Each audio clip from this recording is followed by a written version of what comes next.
Good morning, everybody. Now, it transpires that I don't know what's happened to the DJ, but he has not gate crashed this morning.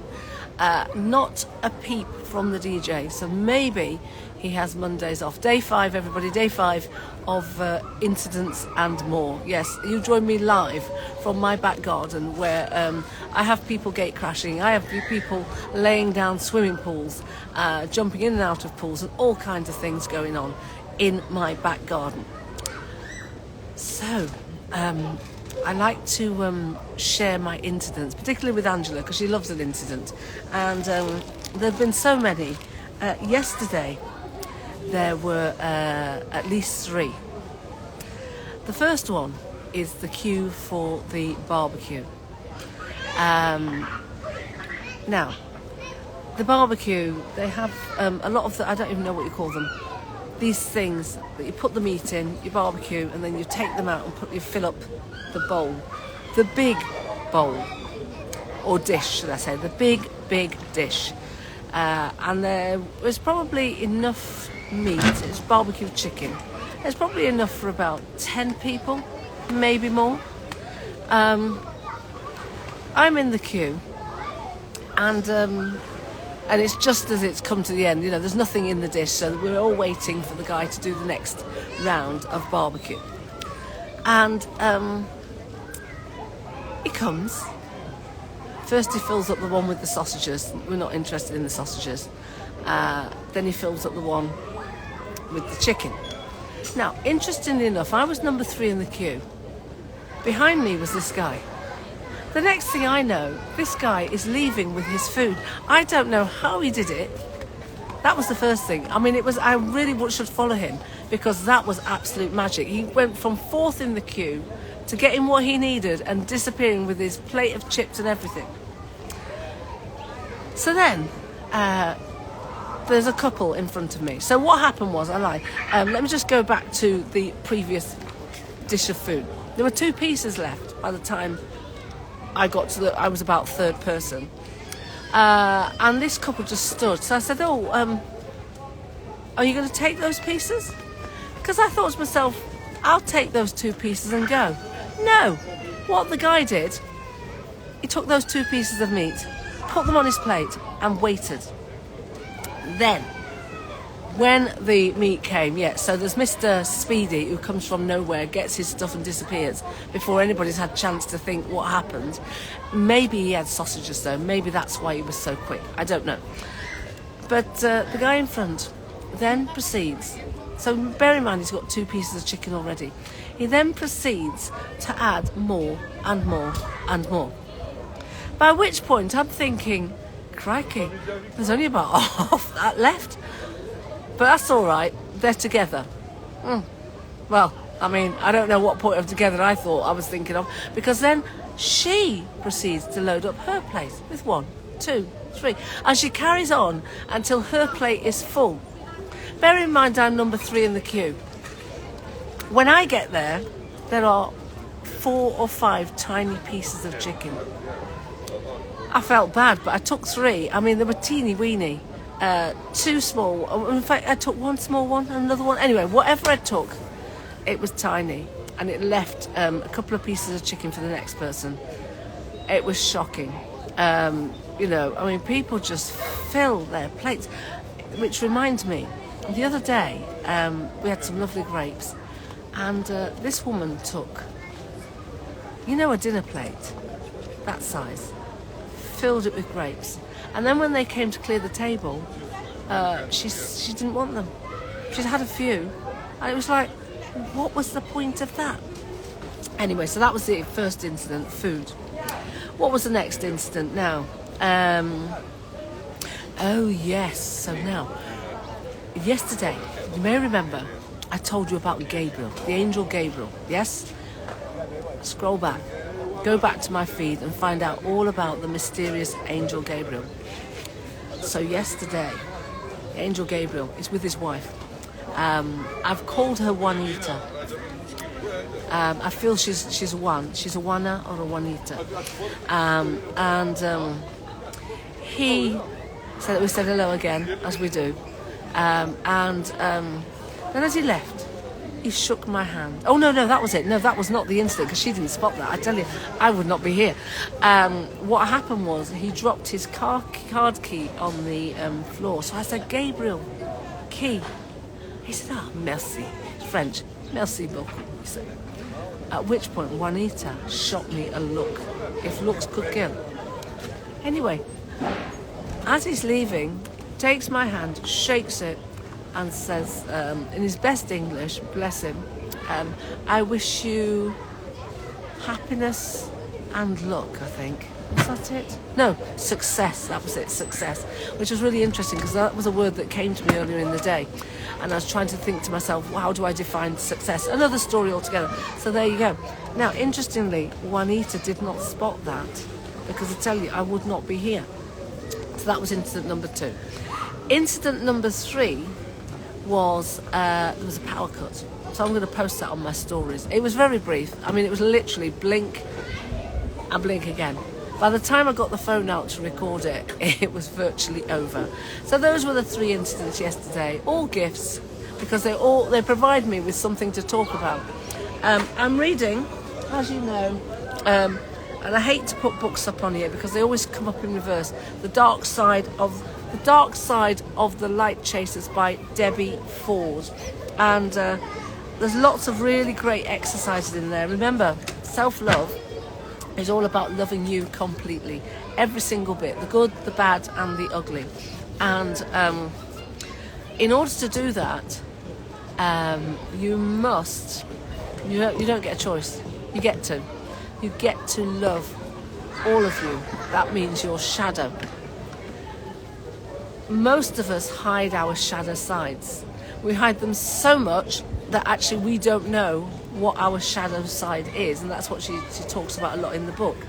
It can be like, she gave a really good example actually about the aspects of your personality. You have this wonderful castle, and the castle is filled with all of these fantastic rooms, and as a child you explore the castle and you look at the rooms and you enjoy them and you think it's absolutely wonderful. And then you're in a situation where somebody comes along to your castle and says, oh no, I don't approve of that. So you close the door to that room. Oh, I don't approve of that. Close the door to the next room. And before you know it, you're closing door after door after door to your room. These rooms are those beautiful aspects of your personality. And then you start to close doors because you feel, even before anybody said anything to you, you feel that it's not appropriate to have that room. So you're closing. And then over time, you actually forget what's in the castle. So the idea is that you actually start to seek out, unconceal, she says, unconceal your shadow. And there are so many different ways to do that. And one really interesting exercise, which you might want to try, is you find, oh, here comes the DJ. I spoke too soon. He's obviously had a lie-in. Almost 10:30. Might have to have a word with him about his timekeeping. So, one really good exercise for shadow work is to find 3 people that you admire, and then write down 3 aspects, 3 things it is about them that you like. For example, I might say Oprah Winfrey, and I might say she's a phenomenal manifester. She's caring. She's impactful. Whatever it is, you take all those aspects. So you do it 3 times, so 3 different people. However, what you must also do is find 3 people that you dislike, and do this. But you're not looking for things you like. You're looking for the 3 things that you dislike about them. So, for example, Donald Trump, hateful,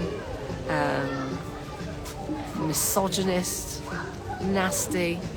Now, thing is, what you now have to do, so you've got your 3 people, you've got your 3 positives and your 3 negatives. You now have to look at yourself and see where these aspects appear. And it's really interesting, because what she says is that, and you will hear it all the time, we are one, we are the universe. So that means I am you, you are me. If you're evil, I have those traits in me, etc. So that means what you do is you look for the traits, and if it's a negative, then you've got to think to yourself, right, okay, under what circumstance might I behave in this way? So that's how you kind of incorporate, integrate those really horrible aspects of your shadow. So you might think about a different time, a different place, a different life. Previously, when you were younger, did you do something really, really horrible? So if you're thinking about, for example, if you were to write down 3 traits of somebody who was a murderer, for example, how would you take those awful traits and then recognize them within yourself? And it may be you have to think about, well, under different circumstances, in a different time, a different place, I may carry out this act. It's really, really interesting. And the other thing is, another tool, technique is projection.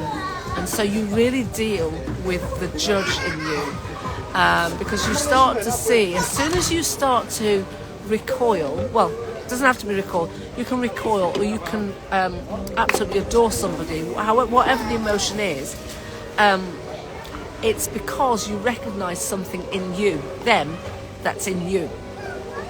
And the recoiling is particularly good, because then what you're looking at is your reaction, and then you can examine your reaction and think, okay, is there a time and a place when I have behaved in this way, right, you know, or is it that I admire that really, or I've got some kind of envy or jealousy towards that. For example, if you're really, really shy, or believe you're really shy, and somebody appears very arrogant, that can cause a kind of a negative emotion in you.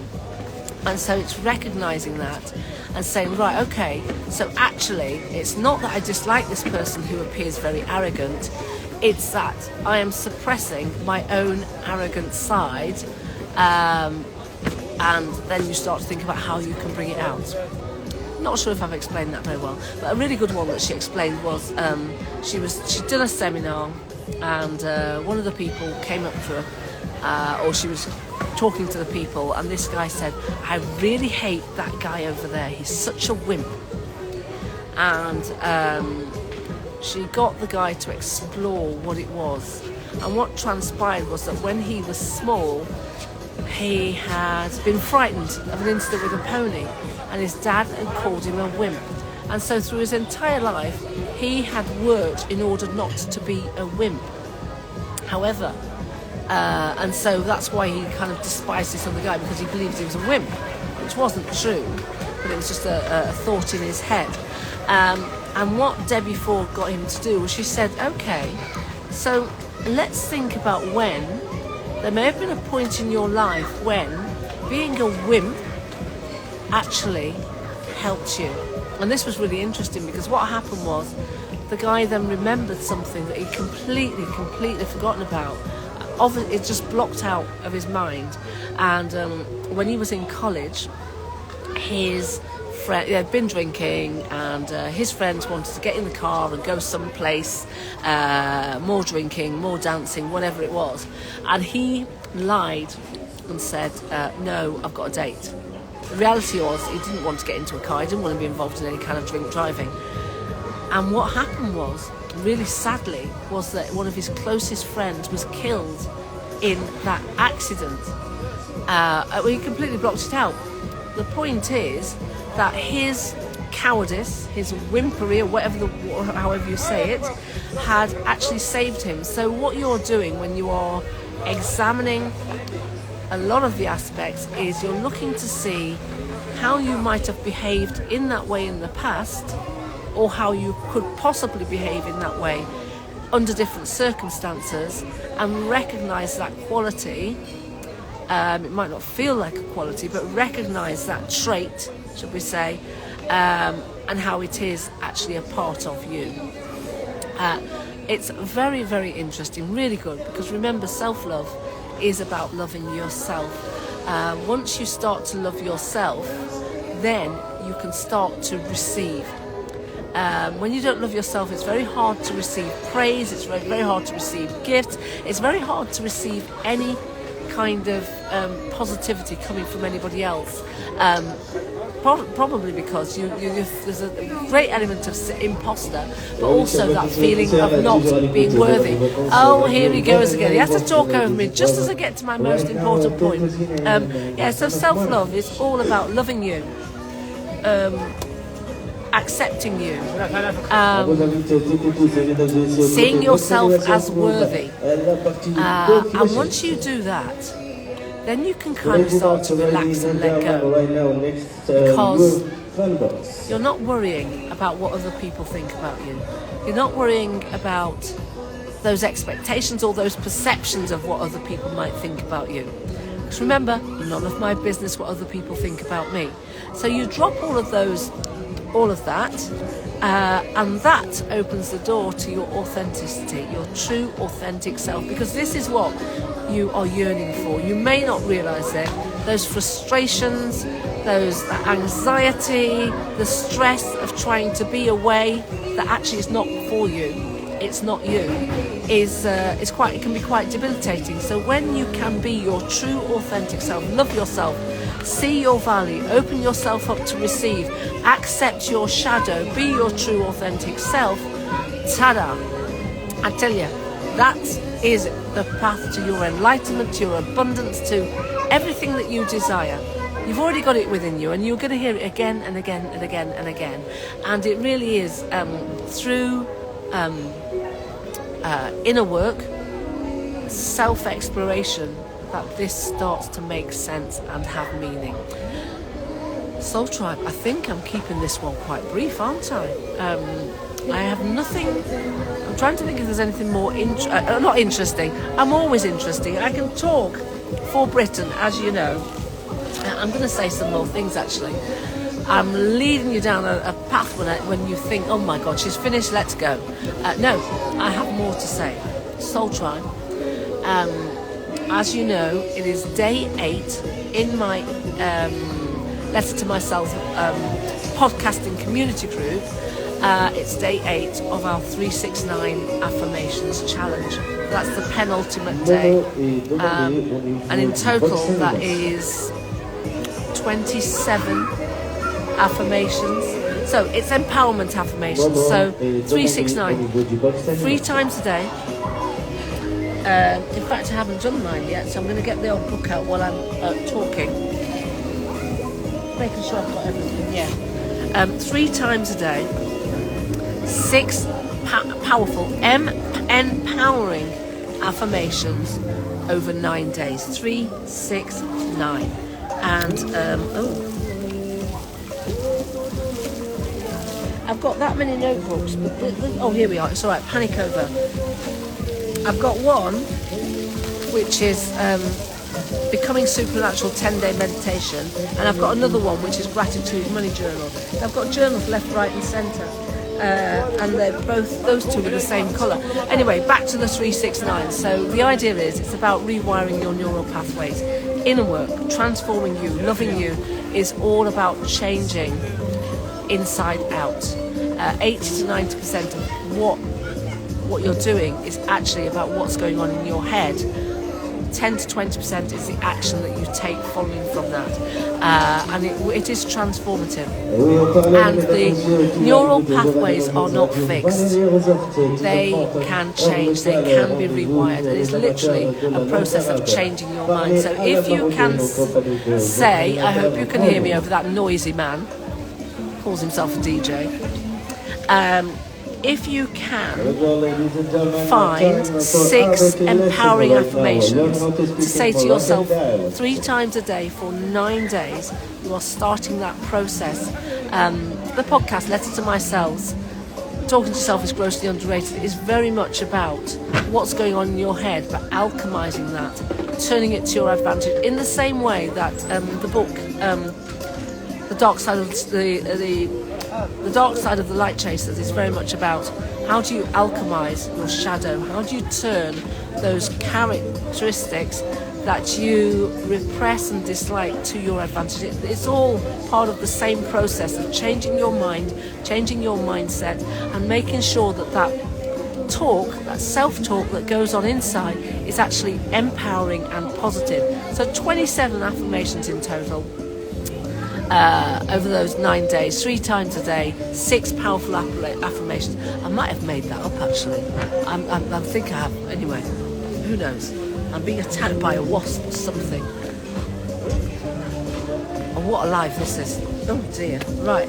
Yeah. So 27, I reckon. I'm just going to leave it to that. Oh my God. I tell you, talk about making yourself magnetic with the wrong creatures. Yeah, so rewire those neural pathways, change your mind, start to think positively about yourself. You can, you will, you are powerful beyond belief. The more you say it, the more it becomes. Can you believe I conjured up angels? I said that everybody who spoke to me, I'm going to see them as an angel. And there you go, the Angel Gabriel, the guy who always he says hello all the time, even shakes my hand. Yeah, he's called Gabriel, Angel Gabriel. So there you go. And his message to me yesterday was happiness and success, which I thought was lovely. He's not an English speaker, and there's no reason why he should be. But he took that effort, and I thought that was even more lovely. He made the effort. I did say something in French, bonjour, merci beaucoup, and he thought I was very good. In fact, they think I might be fluent. Just those 2 words get away with murder. Right. Yes, that's it. I told yesterday's incident was the broken glass. Yeah. I'm going to now write down my dreams, because I had some very, very strange dreams last night. Very, very interesting. And your subconscious mind works in mysterious ways. Mine does. And quite literal. So I'm going to have a look at what she's telling me. Right, Soul Tribe. The live is over. It is time for me to go. I see you, I hear you, I feel you, I get you. I've got you, I love you. Have a wonderful day, everybody. Sending you lots of love. Now I'm going to do my very best to save this, because I like to save them. But they often cut out. Don't think I've swallowed a fly. No black pepper today. Yesterday's incident was the pepper. I forgot to mention that. Another story, another day. Right, on that note, Soul Tribe, I'm going. Have a wonderful day. I'm going to attempt to save the live and repost it as a reel. Fingers crossed, everybody. Bye.